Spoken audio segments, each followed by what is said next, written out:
Light out, everybody. What's up, everybody? Welcome back to another episode of the Lights Out podcast. I'm your host, Josh, and today I'm going to be diving into the dark world of demonology.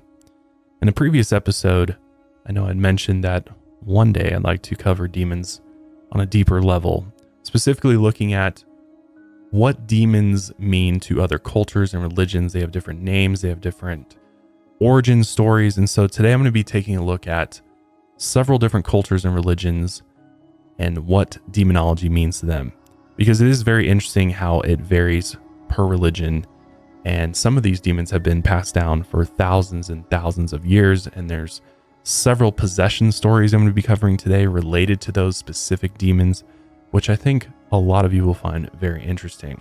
Obviously, some of you out there may feel spiritually inclined to sit this one out, which I totally understand, because, whenever you're talking about demons, if you believe that demons are real, there's always a possibility that you may summon one, you may, call some to you, even though all of us have our own demons, right?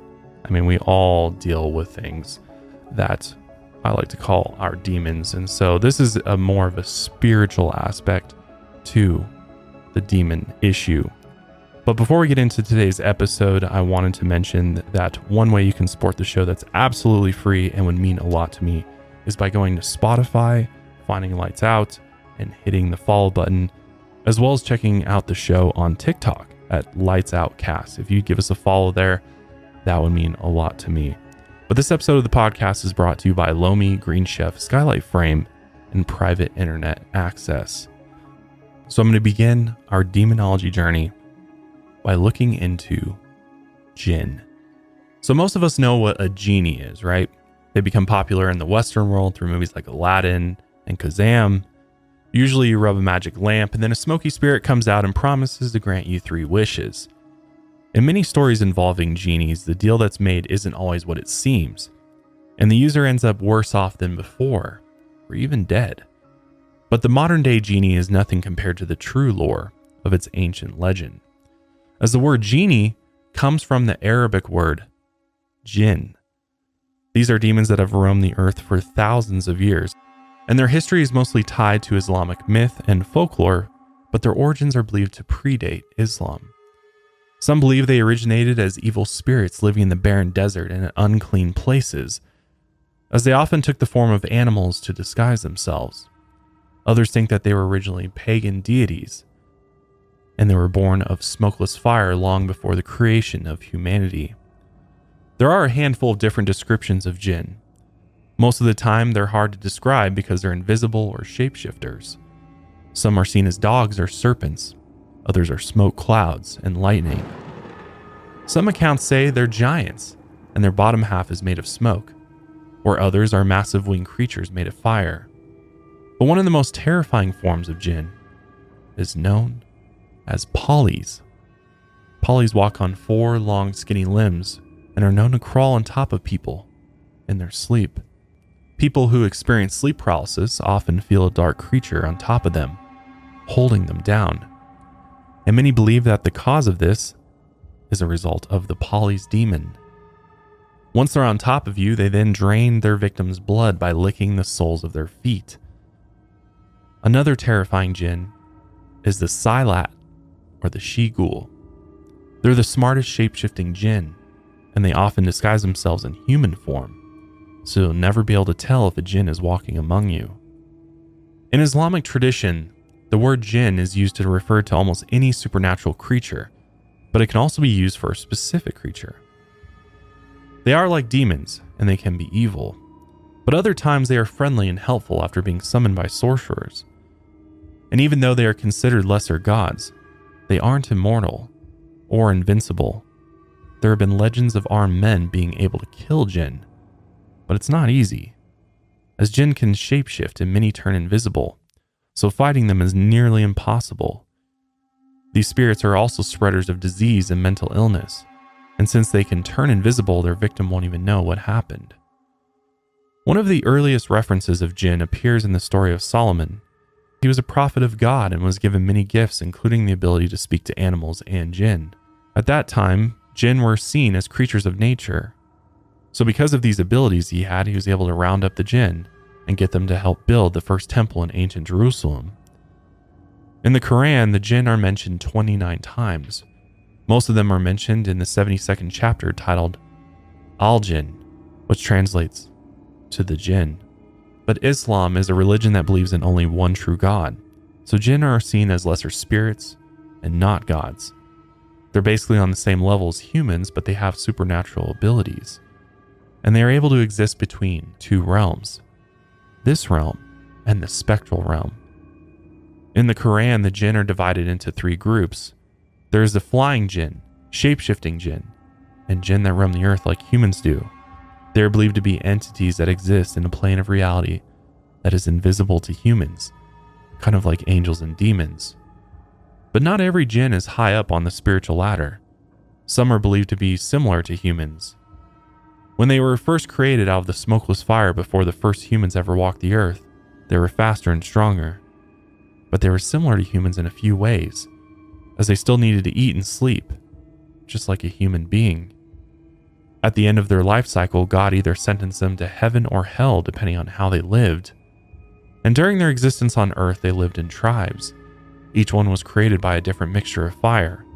And between these tribes, they waged war against each other. Power struggles between light and dark forces tore through the desert plains. Good and evil Jinn killed each other, and they were judged before God in the afterlife. Whenever massive storms came through, they were explained as violent battles between the Jinn. And since the Jinn are invisible, the rain and lightning were the aftershocks of a gruesome battle that just took place. From these battles, some believe that most or all of the Jinn were wiped off of the face of the earth. A traditional story tries to explain their disappearance even further. Early on, angels were created on a Wednesday, and on Thursday, the Jinn were created. 1,000 years after this, the first humans walked the earth. Angels, Jinn, and humans coexisted peacefully for some time, but eventually the Jinn began to change.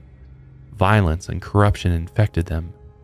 God threatened them if they didn't change their ways, but they ignored his threats. So God sent angels to eradicate the Jinn from existence. And according to this legend, almost every last Jinn was killed, and the few that survived were permanently exiled from the earth. Since then, the Jinn have been seen as evil spirits who wade between the world of the living and the spiritual realm. Beyond Islamic mythology, Jinn have spread across the world.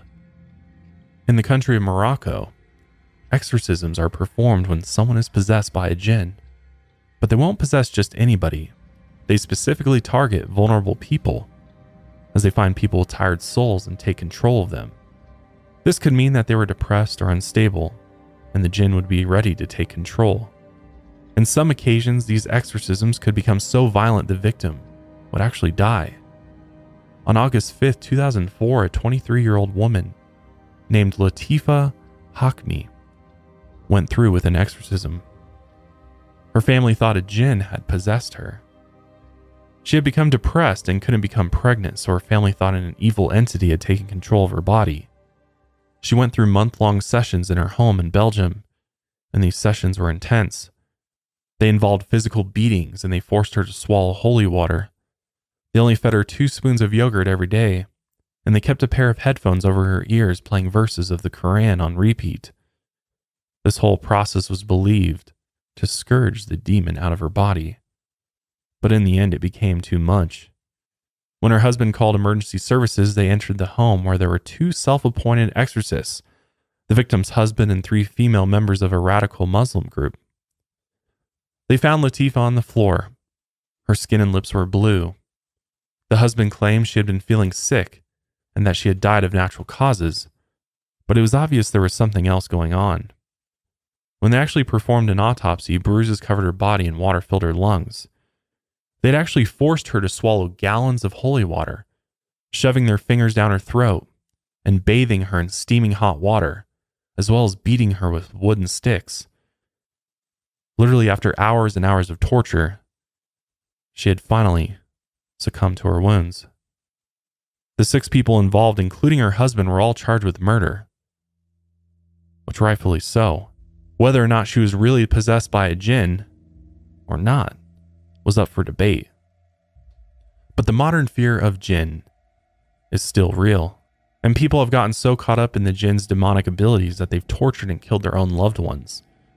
Besides possessions, people also believe jinns live underground where they plot against humans.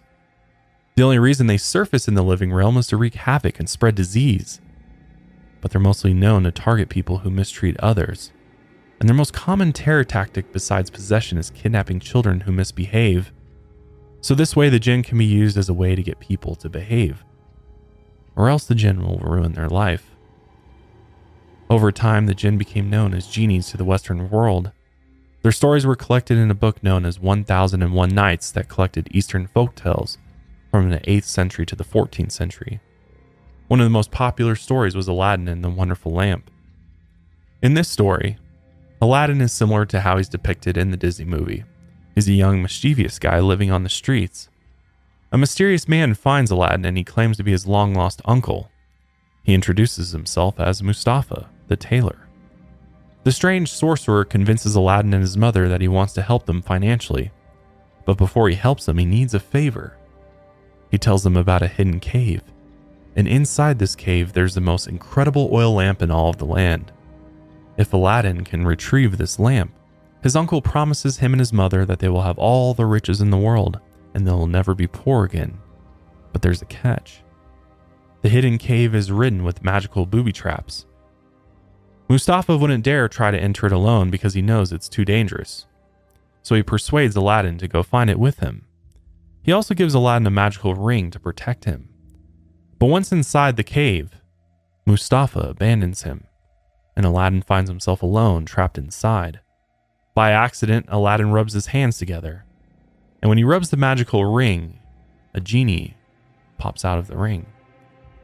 He ends up retrieving the lamp, escaping the cave, and returns home to his mother. She then decides that they should sell the lamp so they can afford food. But before they take it to the market, she takes a cloth and wipes off the dust and dirt. And as she rubs the lamp, a second genie emerges. This one is more powerful than the other. This was the genie that Mustafa had been looking for.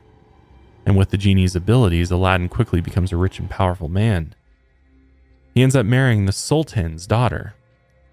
And Mustafa hears about Aladdin's rise to power and returns home to find him. He knows that Aladdin must have retrieved the lamp since he had become so rich and powerful.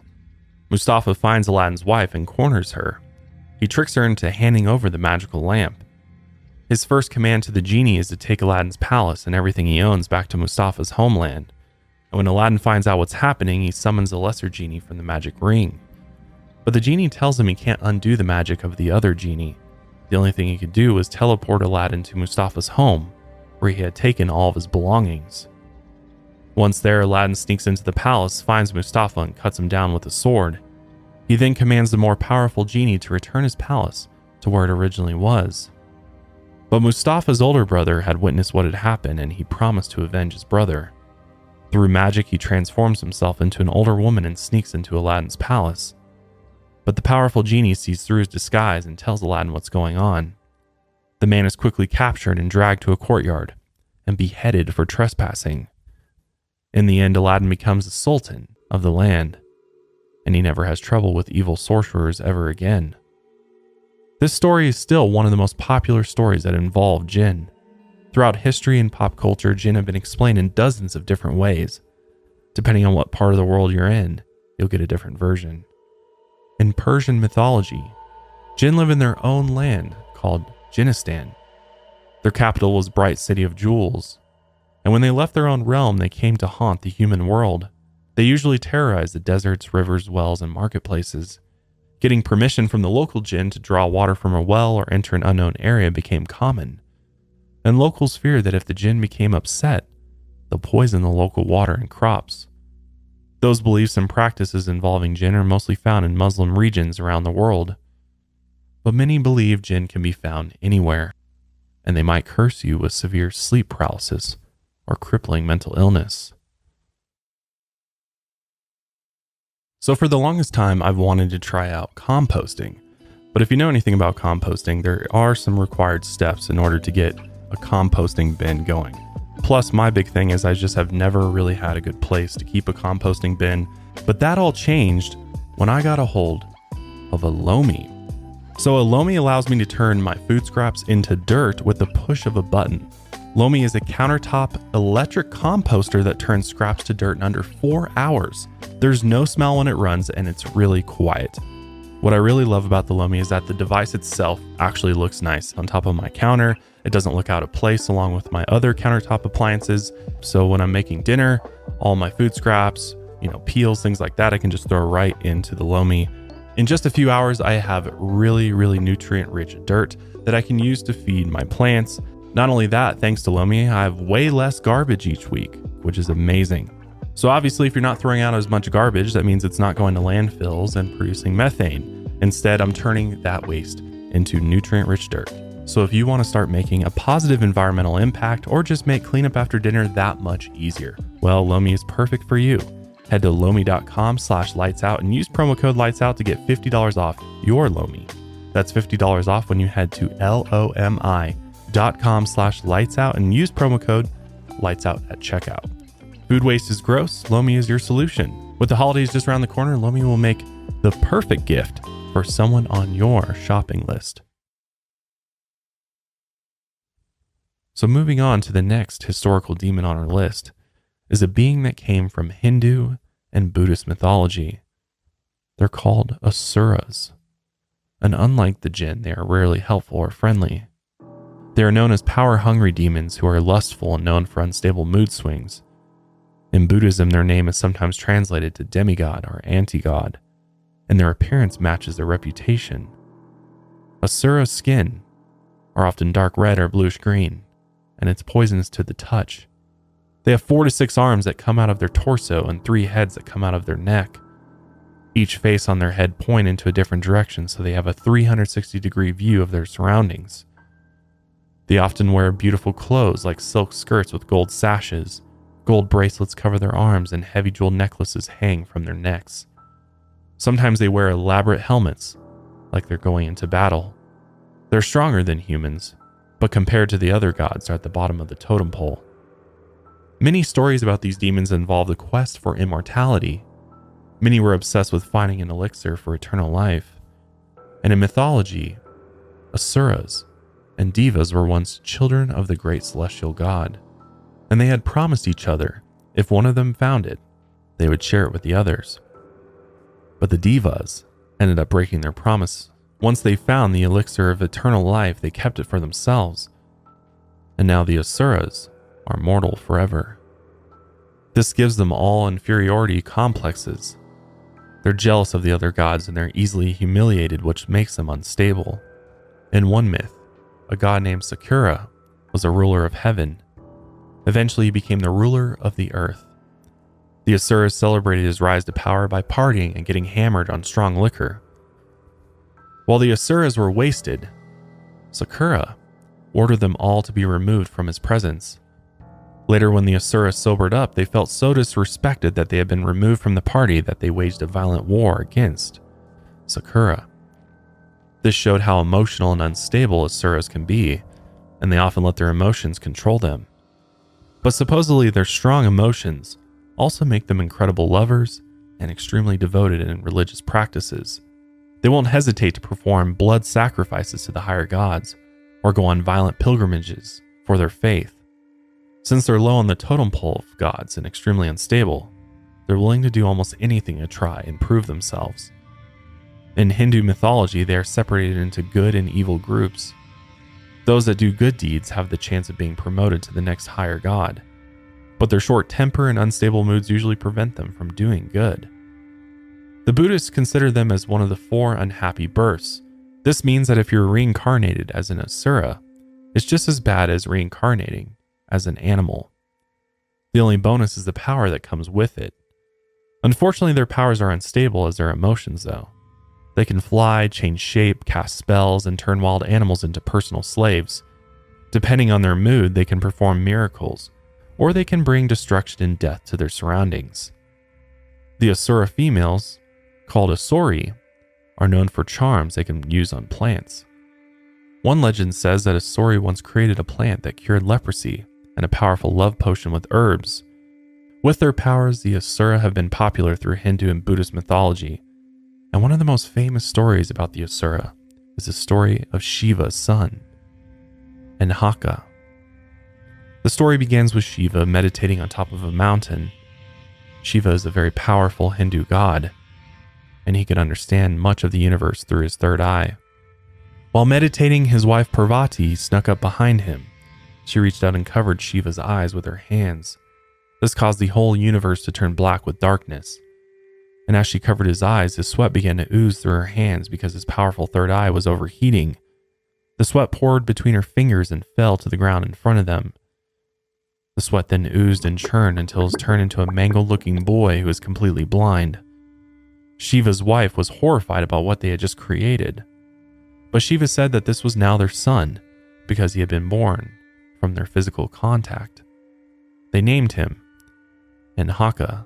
Years passed and a demon king did Shiva a favor, hoping that they would one day have a son. Shiva was pleased with the demon king, so he gave his son over to him. Anhaka lived with his new demon king father for a while, learning the ways of becoming a powerful demon, until one day the demon king was murdered by another god. Because of this, Anhaka inherited the demonic kingdom and he became the new ruler of all the demons. But the other demons would never accept him as a true Asura demon because he was born from Shiva, so they rejected him as their true ruler. He was actually banished to a dark forest outside of his kingdom, and there he asked the creator, Lord Brahma, for help. He fasted for several days to prove his worth, but Brahma ignored him. No matter what he did, he couldn't get the attention of Lord Brahma. In desperation, Anhaka took a blade and began sawing off each of his arms and legs. Blood flowed from his wounds as he sawed into his flesh and muscles, until finally Brahma could no longer ignore him. As Brahma looked into the dark forest and saw all the blood that poured from his wounds, he was pleased. This was the kind of devotion he was looking for. Self-mutilation and blood was the only way to get the attention, and it was just like a true Asura, to let emotions cause them to begin cutting off their own limbs. So Brahma gave Anhaka two gifts. One was the ability to finally see, since he was blind his whole life. And when his vision came to him, he could finally see the green trees and the bright birds. He was so inspired by this gift that he asked Brahma to give him immortality, but Brahma refused.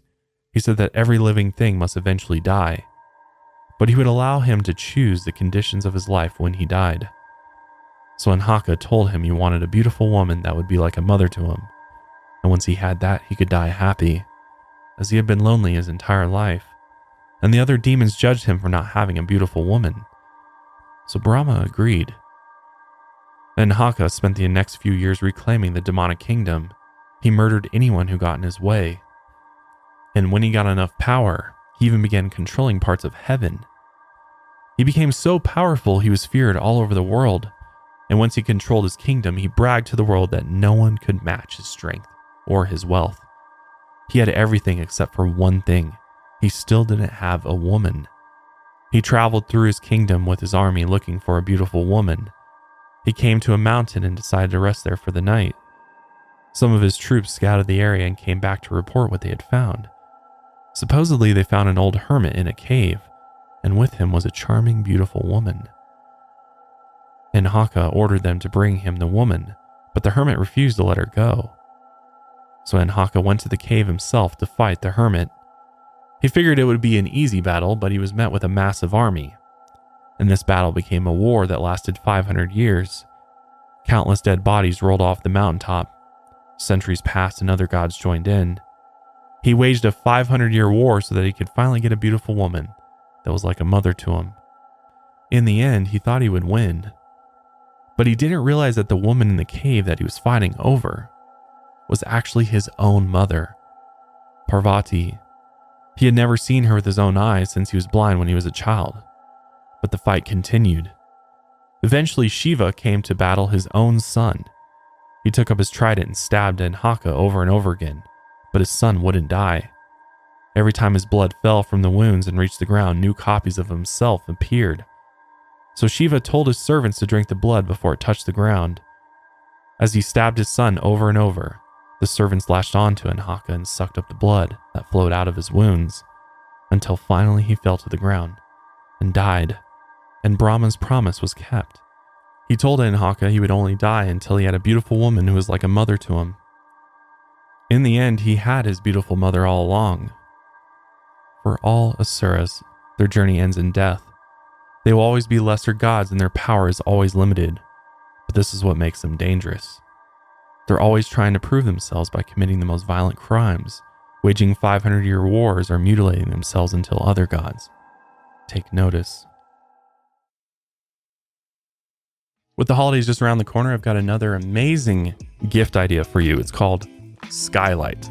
Skylight is super easy to set up in just under 60 seconds. You literally just plug it in, use the touchscreen to connect to your wireless network, and you're good to go. Sending photos to Skylight is even easier. Everyone in the family can use the app or just email them to the Skylight and they'll pop up in seconds. Multiple people can send photos to the frame, so it's a great way to keep large networks of friends and families in touch. It has a black frame and a white mat, so it looks like a real photo frame that adds a beautiful touch to your home. Skylight Frame's vibrant touchscreen display lets you swipe through photos and even tap a heart to let the person who sent the photo know you loved it, which is so cool. Gone are the days of having stagnant frames. Plus, you can choose from 2 different size options, either the original 10-inch or a new large 15-inch frame. You can preload it with photos or special memories for the perfect personalized gift, which is great for grandparents who may not know how to email, things like that. I'm planning to give my parents actually a Skylight for Christmas, and I'm super excited for them to see it. They've seen the one at our house before, and they absolutely loved it because, again, you can cycle through so many different photos, and it's a fresh look every time. It's truly an amazing piece of technology, and it makes for a really cool Christmas gift. Now, as a special offer, you can get $15 off your purchase of a Skylight frame when you go to skylightframe.com and enter code LIGHTS. That's right, to get $15 off your purchase of a Skylight frame, just go to skylightframe.com and enter code LIGHTS. That's SKYLIGHTFRAME.com. Use promo code LIGHTS. Chinese folklore also has demons who are desperate to be powerful gods. They were called Yaoguai. Their names roughly translate to strange demons, and their stories have been around for centuries. Just like the Asuras, these demons wanted immortality and the power of the gods. They got their powers through practicing Taoism, and they took their powers and distorted the balance of light and dark, good and evil. The Yaoguai were consumed by evil, and they would do anything to become gods. They often believed that they could only become gods if they consumed the life force of holy men. One popular story of a Yaoguai is the tale of the white-boned spirit from the 16th century. The story tells of a demon named Bai Jujing. The demon desperately wanted to eat the flesh of a Buddhist monk named Tang. And while Tang is traveling with his disciples towards the west, they come across a little village girl who offers them all fruit. They go to grab the fruit, but one of the followers, Sun the Monkey King, stops them. He senses that something is off about the little village girl. His senses tell him that this little girl is actually a demon in disguise. So Sun takes his staff and bludgeons the little village girl to death in front of the rest of the men. And when the Buddhist monk Tang sees what happens, he's horrified. Sun tries to explain that the girl was a demon, and the fruit would have killed them all, but they don't believe him. Tang still thinks she was just an innocent girl, so he digs her a grave at the edge of town and buries her body. And after the sun sets, Tang and his crew find a place to sleep for the night. Meanwhile, inside the grave, the dead little girl's eyes open and she reanimates. Her skull is broken in several places and her ribcage is shattered from her murder. But she snaps her bones back into place, and the blood returns to her body. She uses her hands to claw at the ground beneath her, and she disappears deeper into the earth. The next day, the crew wakes up and continues their journey through the village when they run into an elderly woman down the road. She's frantic and asks if the crew have seen her daughter. When they ask her what she looks like, she describes the little village girl from the day before. Obviously, they're freaking out, so they lie and tell her that they haven't seen her, even though they know Sun had bludgeoned her to death the day before. Sun then emerges from the group, and he senses the same strange presence of a demon when he's near the woman. He looks her up and down, and she seems like a regular woman, but Sun still senses a strong demonic energy seeping from her. So again, he takes his staff and drags the woman into an alley. He covers her mouth and beats her to death in front of everyone. And again, he swears that he sensed the same demon. He tells him that it's the same one that they encountered yesterday, but this time it's disguised as an old woman. The rest of the group is now even angrier at Sun. But they go on with their journey through the village. And later, an elderly man crosses their path and says that his daughter is missing and someone has murdered his wife. By now, the whole group feels guilty because they know the truth. While they speak to the man for a bit, Sun begins hearing a strange voice coming out of the man. His mouth isn't moving, and it's a strange, raspy voice of a woman he hears within. But it sounds like it's coming straight out of the man's head. When Sun asks one of the others if they can hear the voice, they just look at him like he's crazy. He realizes he's the only one who can hear the scratchy female voice coming out of the man. Then the voice begins taunting him until he's convinced that it's the same demon from before. So Sun charges at the man and cracks him over the head in front of the crew. The man falls to the ground dead. By this time, the crew has had enough. They think Sun is delusional, short-tempered, and violent. But as they argue, the man's body begins to disintegrate and fade away until it's only a pile of white bones. Sun then shows Tang that it was actually a demon inside of the man, and this was the same demon from before. At first, Tang believes him, but the others in the group are convinced that Sun used magic to turn the corpse into a skeleton. Tang ends up siding with the rest of the group and banishes him from his crew. Heartbroken, Sun hides away in Water Curtain Cave for months all alone. Eventually, some of the crew members come searching for him when they realize he was right all along. And now Tang needs his help with another demon as they head west. They realize Sun is the only one who can help them sense the demons, and the countryside is filled with demons and ghouls. This 16th century story sets the stage for Yaoguai, and many believe their presence can still be found in the modern world. Just like in the story, these demons are often deceitful and can use their powers to easily persuade their victims. They can shapeshift and create illusions. Some of the stronger ones even have the power of mind control. They've also been known to seduce their victims to get them to do their bidding. In Chinese folklore, there are two types of Yaoguai. One is a cultivated creature, where living creatures gain mana and wisdom over time and they eventually form into a living demon. The other type of Yaoguai is a demoted god. These demons once violated the laws of heaven, so they were cast out into the mortal realm. Many of them fled to the underworld where they live in darkness. So many believe that as long as you're near fire, torches, fireworks, or most light sources, the Yaoguai will stay away because they thrive in the darkness. If the lights go out, you might be in trouble. When it comes to other demons though, their fall from grace was even more dramatic than the others I've mentioned already. The Shadim were once known as gods, but their reputation would later be connected to demonic forces of destruction, illness, and human sacrifice. From the beginning of human civilization, one man's god was another man's demon. In ancient Mesopotamia, the Shedu were powerful guardian spirits. They had a human head with eagle wings and the body of a bull. They were extremely hairy and often lived out in the wilderness. Since they were known as protectors, statues of these spirits were carved into city walls, hoping they would ward off enemies and bring peace to the city within. Inside houses, their images were carved into clay tablets and buried beneath the foundation, so the spirit would protect them, even though they were seen as guardians. To outsiders, they were seen as demons. When the Israelites encountered the Shedu, their interpretation was much different. Some of them began worshipping the Shedu, but others saw them as false idols. In the Bible, they were referred to as devils that had possessed marble statues and disguised themselves as gods. Worshipping these idols was seen as a sin. So the Israelites saw these spiritual beings as evil demons, and they called them the Shadim. The fanatics who worshipped these demons supposedly began making blood sacrifices and even killing off their own children. Many of the Israelites began to fear the followers as much as the demons. As for the demons' origins, several different stories explain how they came to be. In one story, God created them on the sixth day. He started putting their bodies together, but it took too long. And since he rested on the seventh day, they were permanently trapped in a state of incompletion. God left them as they were to show that everyone, even God, needed to rest on the Sabbath. So the Shadim had souls but no completed bodies. Others say they were descendants of demonic serpents, like the one that tempted Adam and Eve in the Garden of Eden. It's believed that when someone dies and their family mourns, the Shadim haunt them. At funerals, Shadim can surround the dead body and begin manipulating it. They claw and pick at the skin of the dead, until they absorb the dead person's pain. And when they feel the pain, they experience every single sin the person had ever carried out. Some claim that they've seen the skin of a dead person move while the body is inside a casket at a funeral, and this is a sign that the Shadim are nearby.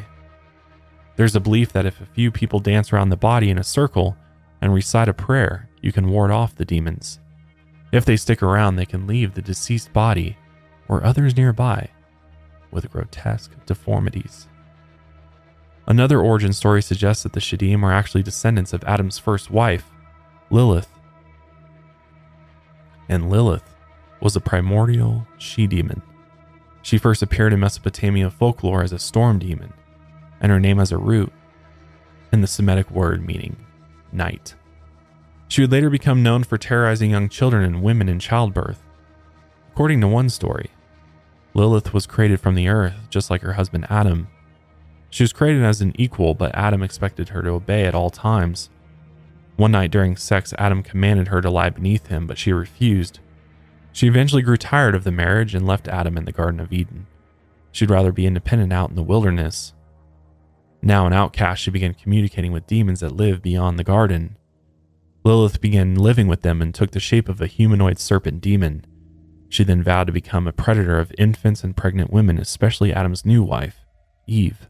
She later formed a union with the fallen angel, and when she gave birth, she created even more demons, which ended up becoming the Shadim.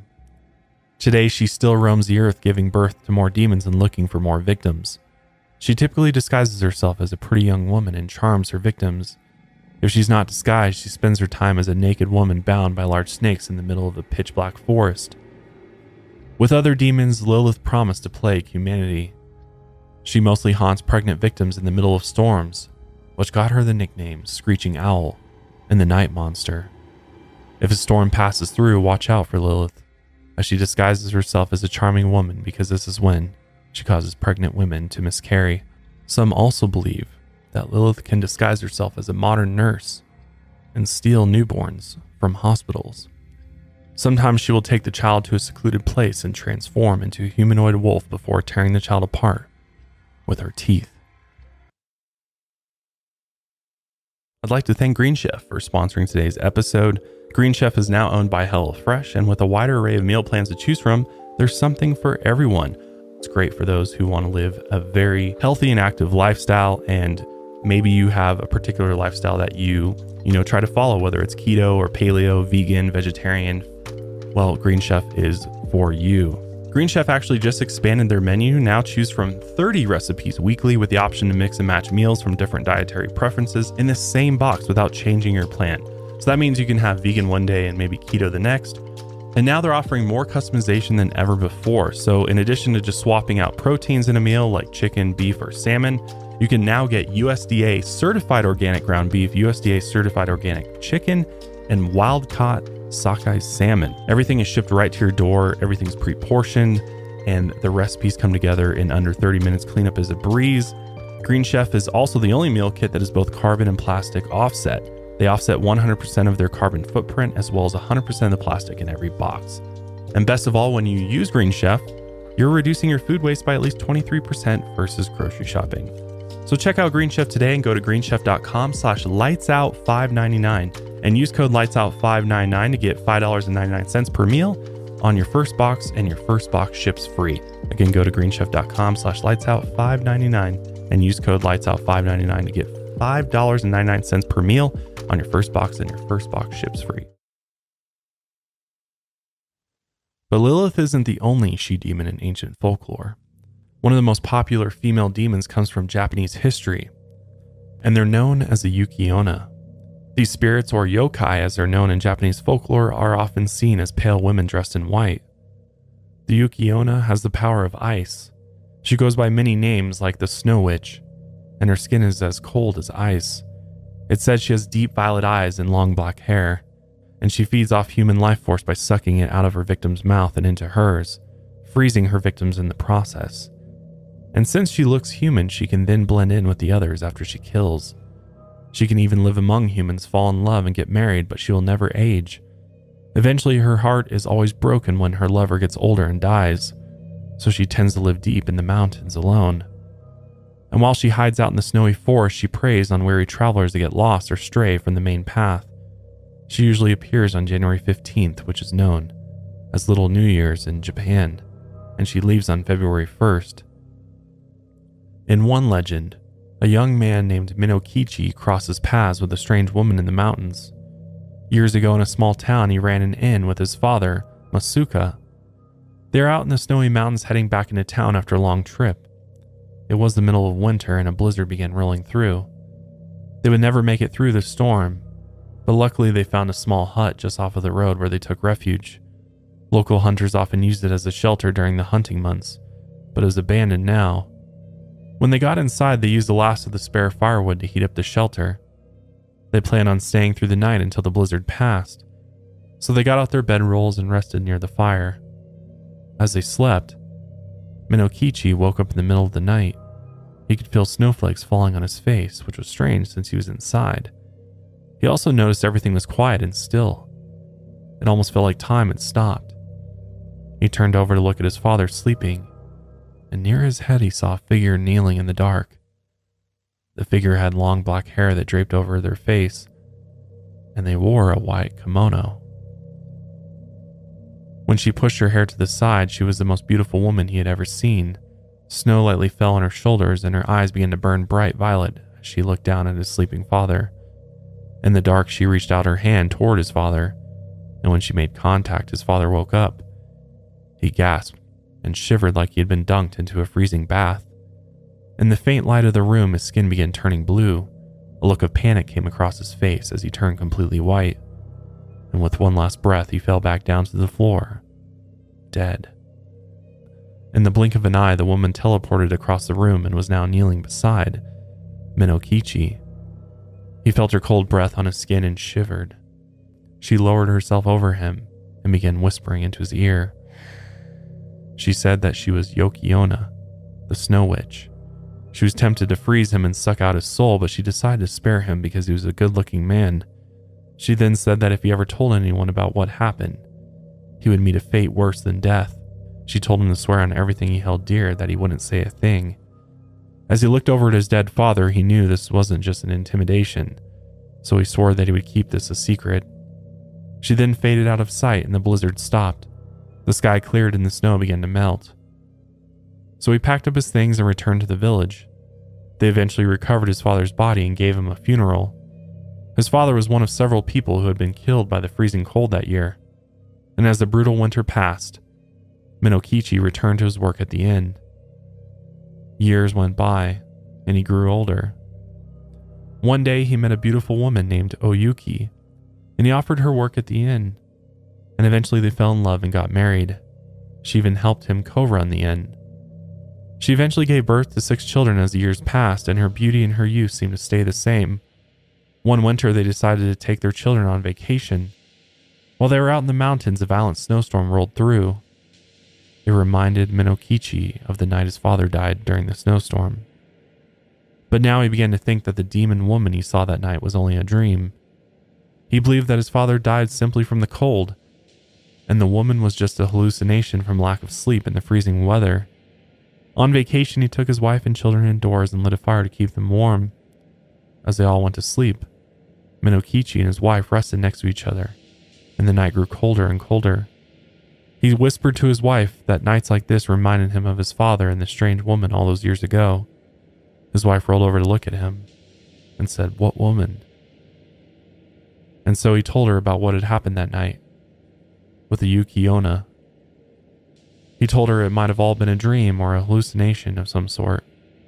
She looked at him in silence as snow began to fall from the ceiling, and slowly, the center of her eyes began to glow a deep violet color. The room's temperature dropped and a deep frost settled in. His wife began speaking to him, but it was no longer her own voice. It was grating and low-pitched. She told him that he had broken his promise. As her anger grew, the room began to freeze.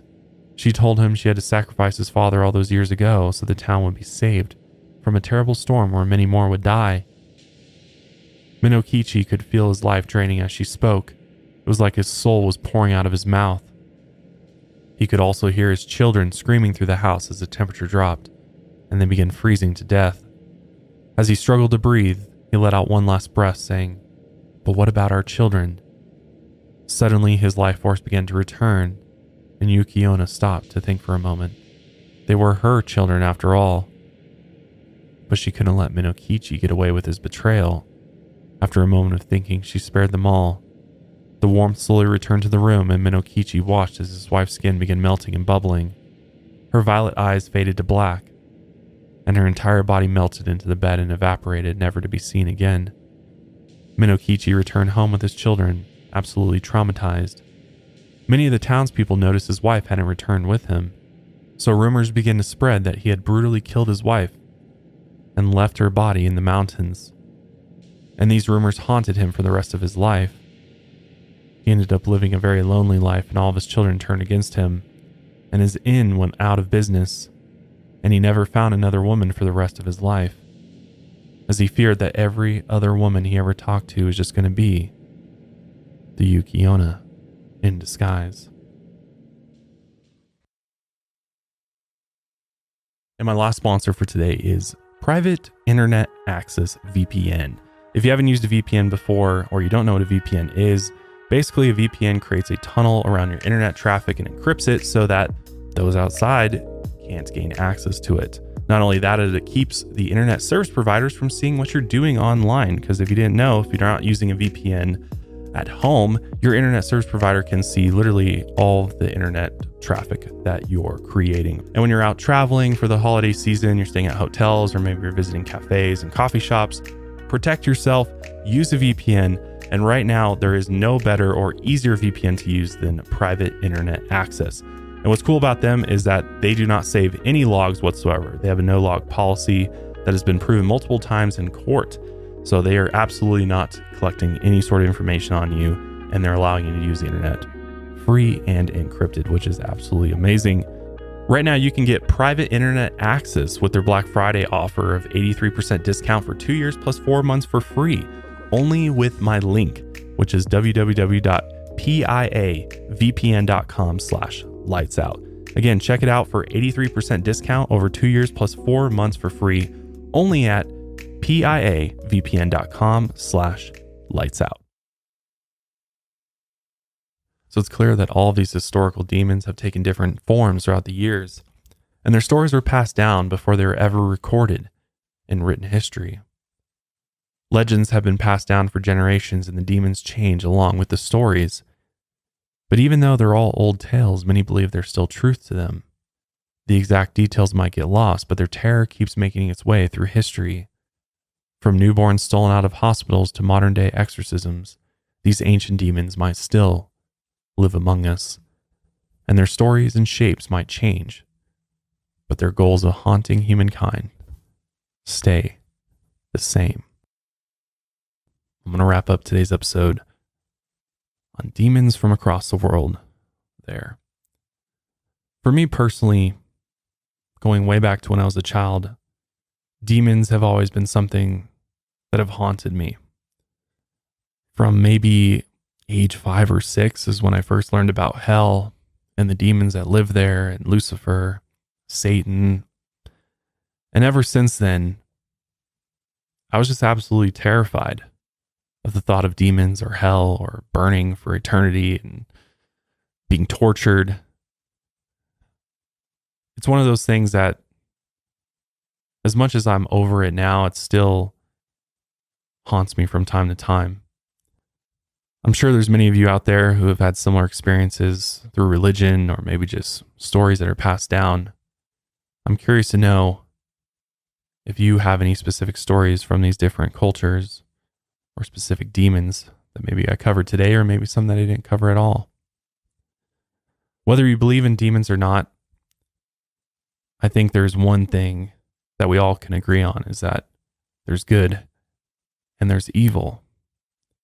And whether or not spiritual entities really exist, I mean, that's up to everyone to decide for themselves. But I do believe that there is unseen forces at work in this world. And, can't really put specific names to them. And the idea, demons are kind of a name that I just use for them, but I don't necessarily think that they're demons that originated from biblical times, that these demons are negative entities could be something from a different dimension. I mean, it's probably far more complicated than any of us could ever possibly imagine or be able to comprehend.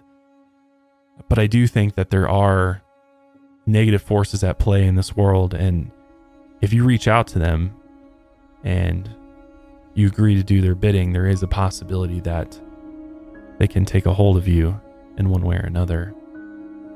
As we've seen with many of the haunting cases that we cover on here, there's different negative entities that manifest and cause all sorts of chaos.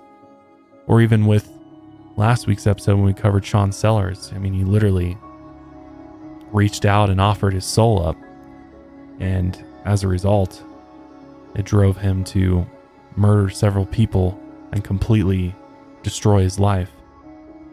So I do think at the end of the day, you have to be careful about these things and you have to tread lightly when delving into this world. But I do think it's a world that's worth knowing about.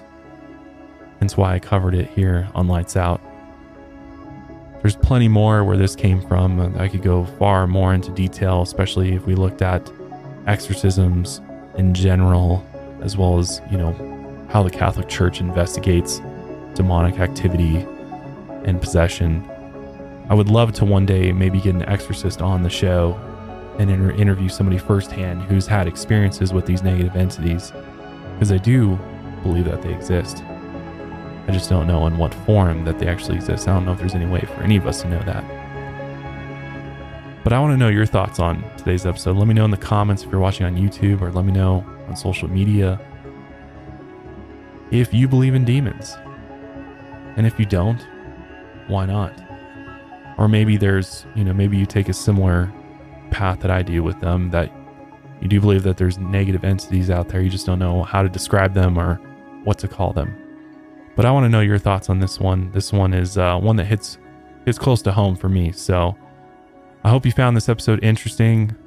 I know I sure did. Some of these stories are quite terrifying, to be honest.